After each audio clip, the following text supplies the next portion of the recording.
ఇందాక నేను ఒక నాయకుడితో నాతో మాట్లాడేదే చెప్పాను. మనం చేసే పొరపాటు ఈ రోజు ఏంటంటే సింగిల్ గా వెళ్తున్నారు నాయకులు. వెళ్ళబాకండి. 10 మంది జన సైనికులు, 10 మంది నాయకులు కలిసి మీరు వెళ్ళండి. ప్రభుత్వంలో పెద్దలు ఎందుకు మరి పనులు చేయరో దాని గురించి మనం కూడా మాట్లాడుకోవచ్చు. నిలబడండి. నియోజకవర్గ స్థాయిలో మీరు ఎదుర్కొన్న సమస్యలు, మీరు ఎవరికైతే హామీలు ఇచ్చారో ఓట్ల సమయంలో, ఏ విధంగా కూటమి సభ్యులు మీరు గెలిపించారో, మీకు ఒక బాధ్యత ఉంది, మనకు ఒక బాధ్యత ఉంది. ఆ బాధ్యతను నెరవేర్చడానికి మీరందరూ కూడా 10 మంది పోయి సమగ్రంగా ఒక మంచి ఆలోచనతో ఈ విధంగా కుటుంబానికి మేలు చేయాలి, ఈ విధంగా కుటుంబానికి మనం మంచి పదవి ఇవ్వాలి, ఈ విధంగా మనం మన గ్రామాన్ని అభివృద్ధి చేసుకోవాలి అనే ఆలోచన మీ అందరిలో రావాలి.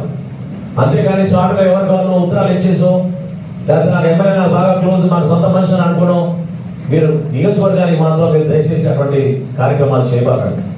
నియోజకవర్గంలో జనసేన పార్టీ బలపడాలి, జనసేన పార్టీ ఎదగాలి. అది మీ ద్వారానే అవ్వాలి. మీరు తీసుకోవాలి ఆ బాధ్యత. మీరు కష్టపడి ఇంత దూరం ప్రయాణం చేశారు, ఎట్లా మర్చిపోతారు? మీరు ఎన్ని కేసులు పెట్టారు, ఎన్నిసార్లు కొట్టించుకున్నాం, ఎన్నిసార్లు మన జెండాలు జెండా దిగులు పాల్గొట్టారు.